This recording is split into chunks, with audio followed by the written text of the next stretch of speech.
আসসালামু আলাইকুম। এসএসসি 2025 তোমরা যারা পরীক্ষায় উত্তীর্ণ হয়েছো তোমাদের কলেজের ভর্তির নোটিশ ইতিমধ্যে জানিয়ে দিয়েছেন শিক্ষা বোর্ড। আমাদের মাধ্যমিক এবং উচ্চ মাধ্যমিক শিক্ষা বোর্ড জানিয়ে দিয়েছেন তাদের নোটিশ অনুসারে একাদশ শ্রেণীতে ভর্তির আবেদন শুরু হতে পারে 24 জুলাই, বাড়ছে ফি।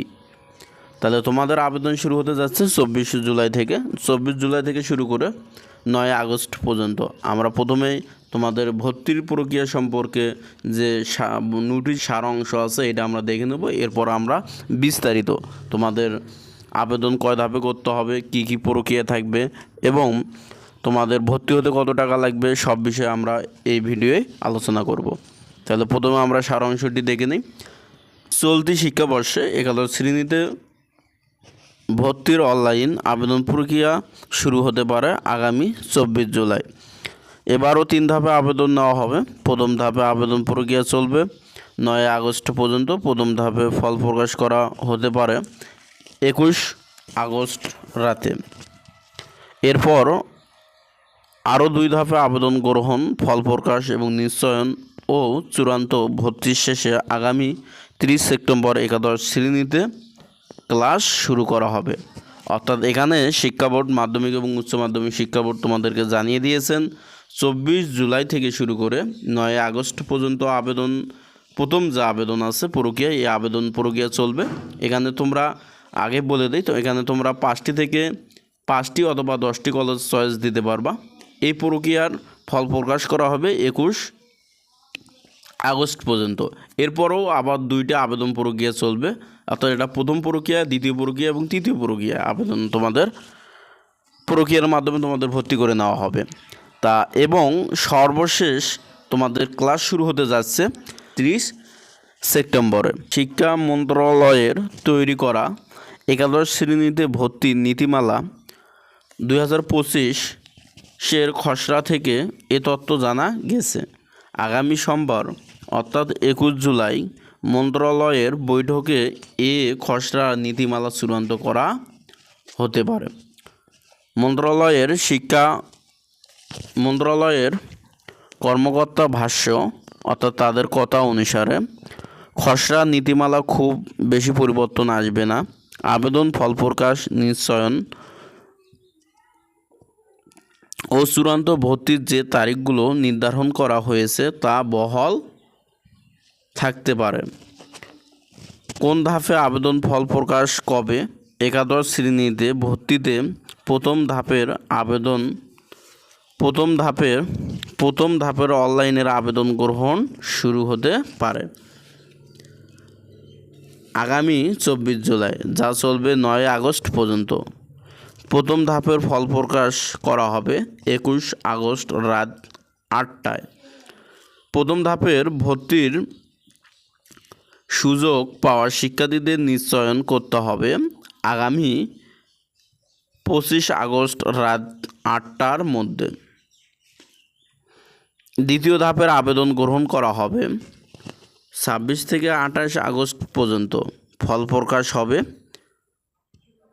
31 আগস্ট রাত 8টায়। তৃতীয় ধাপের আবেদন গ্রহণ করা হবে 5 থেকে 8 সেপ্টেম্বর পর্যন্ত। এ ধাপের ফল প্রকাশ করা হবে 10 সেপ্টেম্বর রাত 8টায়। সর্বশেষ মাইগ্রেশনের ফল প্রকাশ হবে 14 সেপ্টেম্বর। এরপর 15 সেপ্টেম্বর থেকে শুরু হবে চূড়ান্ত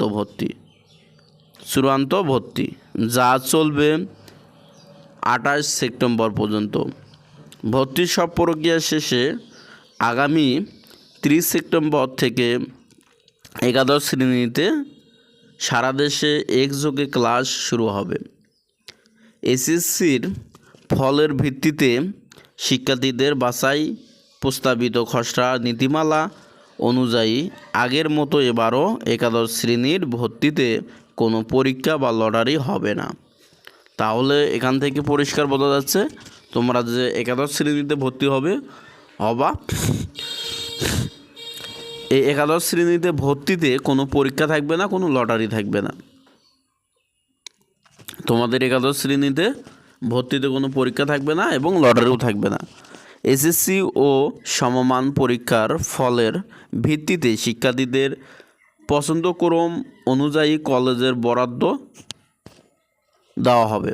তবে ঢাকার নটর ডেম কলেজসহ কয়েকটি প্রতিষ্ঠানে তাদের নিজেদের মতো শিক্ষার্থী ভর্তি করবে। অর্থাৎ কয়েকটি প্রতিষ্ঠান আছে, তুমি যদি ওখানে ভর্তি হতে যাও তাহলে তোমাকে অবশ্যই পরীক্ষা দিয়ে টিকতে হবে, সেটা নটর ডেম এবং আরও অন্যান্য কলেজগুলো। এই কয়েকটি কলেজ ব্যতীত তুমি তোমার এসএসসির ফলের ভিত্তিতে তুমি ভর্তি হতে পারবা।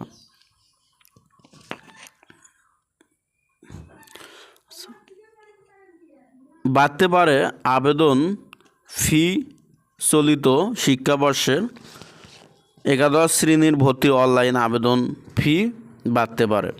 খসড়া নীতিমালায় এবছর ফি নির্ধারণ করা হয়েছে 220 টাকা।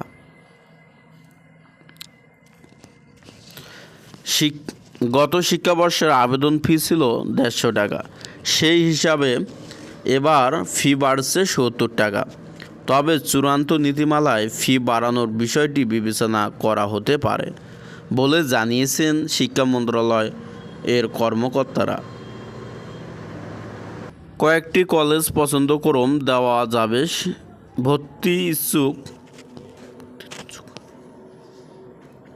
শিক্ষার্থীরা অনলাইনে আবেদন ফর্ম পূরণ ও ফি জমা দিয়ে সর্বনিম্ন 5টি ও সর্বোচ্চ 10টি কলেজ বা সমমানের শিক্ষা প্রতিষ্ঠানের জন্য পছন্দক্রম দিয়ে আবেদন করতে পারে।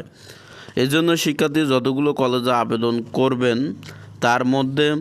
তার মধ্য থেকে শিক্ষার্থী মেধা, কোটা ও প্রযোজ্য ক্ষেত্রে ও পছন্দক্রমের ভিত্তিতে ভর্তির জন্য একটি শিক্ষা প্রতিষ্ঠানে তার অবস্থান নির্ধারণ করা হবে। ঢাকা মাধ্যমিক ও উচ্চ মাধ্যমিক শিক্ষা বোর্ডের অধীনে বাংলাদেশ প্রকৌশল বিশ্ববিদ্যালয়ের কারিগরি সহায়তায় এবারও কেন্দ্রীয়ভাবে অনলাইনে এই ভর্তির কাজ সম্পন্ন করা হবে। ভর্তি ফি কোনো এলাকায় কত, খসড়ায় নীতিমালার ভর্তিতে সেশন চার্জ ও ভর্তি ফি কত টাকা নেওয়া যাবে তা নির্ধারণ করা হয়েছে। ঢাকা মহানগর এলাকায় এমপিভুক্ত প্রতিষ্ঠানের ক্ষেত্রে বাংলা ও ইংরেজি ভার্সন গতবারের মতোই 5,000 টাকা ফি দিতে হবে। ঢাকা ছাড়া অন্যান্য মহানগর এলাকায় শিক্ষা প্রতিষ্ঠানের 3,000 টাকা, জেলা পর্যায়ে শিক্ষা প্রতিষ্ঠানের 2,000 টাকা। অর্থাৎ জেলা পর্যায়ে যদি থাকো তাহলে তোমাকে 2,000 টাকা দিতে হবে এবং উপজেলা বা মফস্বল এলাকায় শিক্ষা প্রতিষ্ঠান 1,500 টাকা করে নেওয়া যাবে। অন্যদিকে ঢাকা মহানগর এলাকায় এমপিভুক্ত নয় এমন শিক্ষা প্রতিষ্ঠানের ক্ষেত্রে বাংলা ভার্সনের আগের মতোই 7,500 টাকা ও ইংরেজি ভার্সনে 8,500 টাকা ভর্তি ফি নির্ধারণ করা হয়েছে। ঢাকা ছাড়া দেশের অন্যান্য মহানগর এলাকায় বাংলা ভার্সনের শিক্ষা প্রতিষ্ঠানে 5,000 ও ইংরেজি ভার্সনে 6,000 টাকা। জেলা পর্যায়ে শিক্ষা প্রতিষ্ঠানের বাংলা ভার্সনে 3,000 টাকা ও ইংরেজি ভার্সনে 4,000 টাকা এবং উপজেলা ও মফস্বল এলাকায় শিক্ষা প্রতিষ্ঠানের বাংলা ভার্সনের 2,500 টাকা এবং ইংরেজি ভার্সনের 3,000 টাকা নির্ধারণ করা হয়েছে। এছাড়া শিক্ষা বোর্ড শিক্ষার্থীর কাছ থেকে ভর্তির প্রাথমিক নিশ্চয়ন করার জন্য শিক্ষার্থীর প্রতি বিভিন্ন খাতে যেমন রেজিস্ট্রেশন ফি, ক্রিয়া ফি সর্বমোট 350 টাকা আগের মতো রাখা হয়েছে। গত 10 জুলাই এসএসসি ও সমমান পরীক্ষার ফল প্রকাশ করা হয়। এতে উত্তীর্ণ হয়েছে 13,03,426 জন শিক্ষার্থী। তবে সারা দেশে কলেজ, মাদ্রাসা, পলিটেকনিক্যাল ও কারিগরি শিক্ষা প্রতিষ্ঠানে শূন্য আসন রয়েছে 33.5 লক্ষ। সেই হিসাবে সব শিক্ষার্থী ভর্তি হওয়ার পরও আসন শূন্য থাকবে প্রায় 20 লাখ। তাহলে এই ছিল তোমাদের হচ্ছে আপডেট। সকল আপডেট পেতে অবশ্যই চ্যানেলটি সাবস্ক্রাইব করে রাখো। এখানে আপডেটে আমরা যে নোটিশটি পড়লাম, এই নোটিশে সারাংশ হচ্ছে তোমাদের 24 জুলাই থেকে 9 আগস্ট পর্যন্ত প্রাথমিক প্রথম যে আবেদন আছে এই আবেদনটি তোমাদের করতে হবে। এরপরে তোমাদের 3টি প্রক্রিয়ার মাধ্যমে তোমাদের ভর্তি করে নেওয়া হবে কলেজে।